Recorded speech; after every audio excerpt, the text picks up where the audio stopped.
ይድረስ መልእክት ለኦርቶዶክሳን በሙሉ ኦርቶዶክሳን በሙሉ የመልእክት ይመለከታቸዋል። በቤተ ክርስቲያናችሁ ውስጥ ዘፋኞች አሉ፣ ሴሰኞች አሉ፣ አመንዝራዎች አሉ፣ ጫት ቃሚዎች አሉ፣ ሌቦች አሉ፣ ፖለቲከኞች አሉ። ቤተ ክርስቲያኒቱ ውስጥ አሉ፣ ሁሉም አሉ። ጫት ቃሚው አሉ፣ ጠጪ አሉ። እነዚህ ሁሉ አለ ቤተ ክርስቲያኒቱ ውስጥ። እነዚህ ሰዎች ስንጠይቅ እኔ ኦርቶዶክስ ነኝ ይሄው ክሬ ይላልና ክር ያሳያል። ኦርቶዶክስ እነዚህን ሁሉ አቅፋ እንዴት ቤተ ክርስቲያን ልትባል ትችላለች? ይሄ ለኔ ጥያቄ ነው። ይሄን ሁሉ ለምን ታቅፋለች? ቃልቻ ሁሉ አለባት። ቃልቻም እኔ ኦርቶዶክስ ነኝ ይላል፣ ክሩን ያሳያል። ጫት ቃምም እንደዚህ ሁሉ ሰው እኔ ኦርቶዶክስ ነኝ ይላል።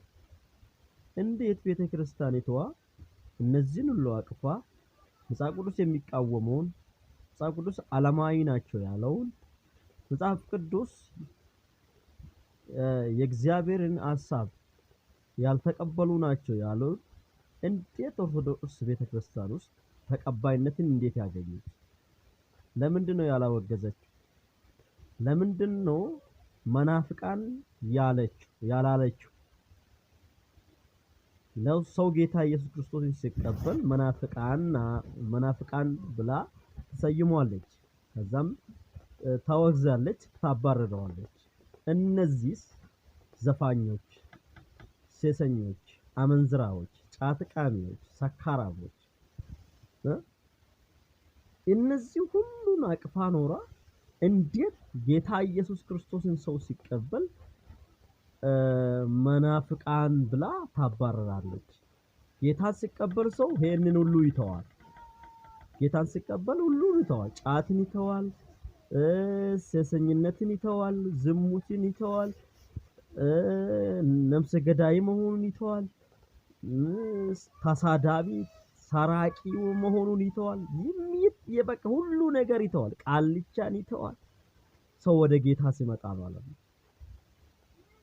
ይሄ ሁሉ የሥጋ ፍሬ ነው ይላል ገላትያ 5:22 ላይ ሄዳችሁ አንብቡ። የሥጋ ፍሬ ነው ይሄ ሁሉ ማለት። እነዚህ የሥጋ ፍሬው ሁሉ ናቸው። እነዚህ መንግስት ሰማያትን አይወርሱም ይላል መጽሐፉ። እና ቤተክርስቲያኒቱ እንዴት ይሄንን ሁሉ መቀበል ቻለችው? ቤተክርስቲያኒቱ ይሄንን ሁሉ እንዴት አቀፈችው? ኦርቶዶክስ የሁሉ አቃፊ ናት ነው የሚባለው። እንዴት ሁሉን ታቅፏለች? የቤተክርስቲያን መልክ ካላት እንዴት ይሄን ሁሉ አቅፋ ትኖራለች? ለዚህ ጥያቄ እስቲ መልስ ካላችሁ መልሱልኝ። የቤተክርስቲያን መልክ ካላት ቤተክርስቲያን ቅድስት ናት። ቤተክርስቲያን ንጽሕት ናት። ቤተክርስቲያን ከዓለም ነፃ የወጣች ናት። ክብር ለኢየሱስ ይሁን። ይሄንን እስቲ ማን ይመልስልኝ? ስለ ኦርቶዶክስ ጉዳይ ይሄ ሁሉ ተዘገዘጉባት ኦርቶዶክስ ማን ናት? የቤተ ክርስቲያን መልክ ካላት ሆይ ጥያቄ ነው ለኔ። እኔም የዚች ቤተ ክርስቲያን አባል ነበርኩት። ከለቀቅኩት አሁን 16 ወይ 15 ዓመት እንደዚህ አካባቢ ሆኖኛል። ከለቀቅኩት ማለት ነው። ነበርኩ እዛ ለቀቅኩት። ይሄንን ሁሉ ጥያቄ ነው አነሳው። ይሄንን ሁሉ ጥያቄ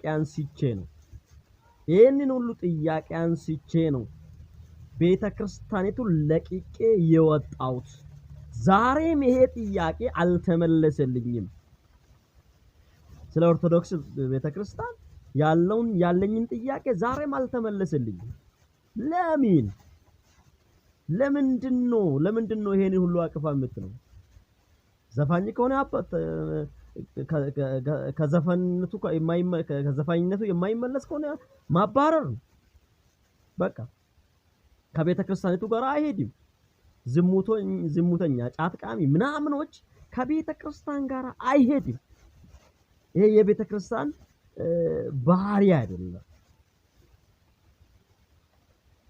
ስለዚህ ራሷንቲ ለዚህ ጥያቄ ደግሞ ለህዝቧም ለማንኛውም ሰው ይሄን መመለስ አለባት። ቤተ ክርስቲያኒቷ ንጽሕት ቅድስት እግዚአብሔርን የምታመልክ ክርስቶስን የምትወድ መሆን አለባት። ክርስቶስን የምታመልክ ቤተ ክርስቲያን ይሄ ሁሉ የለባት። እኔ የክርስቶስ ነኝ የምትል ቤተ ክርስቲያን ይሄ ሁሉ የለባት። ቤተ ክርስቲያን ሰው አይደለም። ቤተ ክርስቲያን ተቋም አይደለም፣ ሰው ነው። ቤተ ክርስቲያን ተቋም ወይም ህንጻ አይደለም። ቤተ ክርስቲያን ሰው ነው። ጫት ቃሚም ሰው ነው። ጠጪም ሰው ነው። ከዚህ ሁሉ ወጥቶ ነው ሰው ቤተ ክርስቲያን ሊሆን የሚችለው። ጫት እየቃመ ቤተ ክርስቲያን ሊሆን አይችልም። እየዘሙተ ቤተ ክርስቲያን ሊሆን አይችልም። እየሰረቀ ቤተ ክርስቲያን ሊሆን አይችልም። እያጨበረበረ ቤተ ክርስቲያን ሊሆን አይችልም።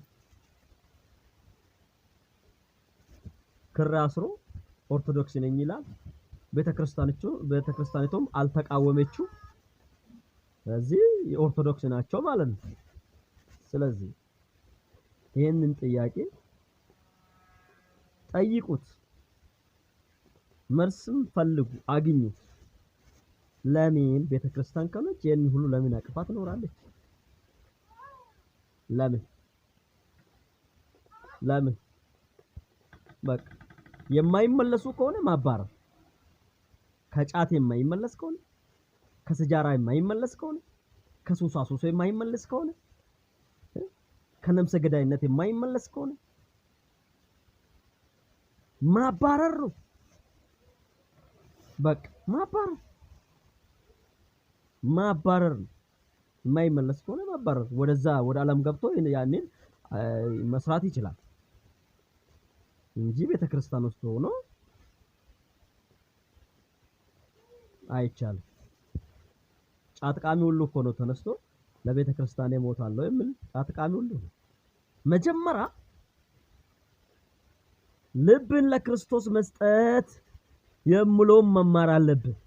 መጀመሪያ ራስን ለክርስቶስ መስጠት፣ ልብን ማንነትን ሁሉ ለክርስቶስ መስጠት፣ አንገትን አይደለም መጀመሪያ የምትሰጥ ለክርስቶስ። መጀመሪያ አንገት ሳይሆን የምትሰጥ ራስን ትሰጣለህ። ለክርስቶስ መጀመሪያ መሞት ሳይሆን መኖር ነው። ለክርስቶስ የኖረው ሰው ለክርስቶስ የሚሞተው። ለክርስቶስ የኖረ ሰው ለክርስቶስ ይሞታል። ጀመራ ለክርስቶስ ኑር፣ ለክርስቶስ መሞት ትደርሳለህ። ይሄማ ብትሞት ምንም እኮ መንግስተ ሰማያት አትወርስም። ለክርስቶስ ሳትኖር ብትሞት ለክርስቶስ ሞታለሁ ብትል የለም። አዎ አንዳንድ ሰዎች ለሃይማኖቱ ነው የሚሞቱት፣ ለክርስቶስ ሳይሆን ለሃይማኖቱ። ምሳሌ ኦርቶዶክስ ከሆነ ለኦርቶዶክስ ሞታለሁ ነው፣ ጴንጤ ከሆነ ለጴንጤ ሞታለሁ ነው፣ ሙስሊም ከሆነ ለሙስሊም ሞታለሁ አይደለም። መጀመሪያ ለእግዚአብሔር ሁን። ለእግዚአብሔር ከሆንክ በኋላ ለእግዚአብሔር ሐሳብ ብለህ ብትሞት ያኔ ሰማዕታትን ታገኛለህ። ያኔ የዘላለምን ሕይወት ታገኛለህ። እንደ እስጢፋኖስ ማለት ነው። እስጢፋኖስ መጀመሪያ ላይ ራሱን ለእግዚአብሔር ነው የሰጠው። ከዛስ ለእግዚአብሔር ሞት። ክብር ለኢየሱስ። መጀመሪያ ራሳችን ለእግዚአብሔር እንስጥ፣ ቀጥሎ ሌላ ይቻላል። ቀጥሎ ነው ሌላ። መጀመሪያ ራስን ለእግዚአብሔር ሳትሰጥ እግዚአብሔር ሞታለሁ ማለት ዘበት ነው። በጣም ወዳችኋለሁ፣ አከብራችኋለሁ። ጌታ ስሙ ለዘላለም የተባረከ ይሁን። ይህንን ቪዲዮ ሼር እያደረጋችሁ ላይክ እያደረጋችሁ በዩቲዩብም በፌስቡክም እንዲሁ በቲክቶክም በደረሳችሁ ቦታ ይህንን ሼር ላይክ እያደረጋችሁ ለሁሉ ለኦርቶዶክሳኖች አድርሱልኝ።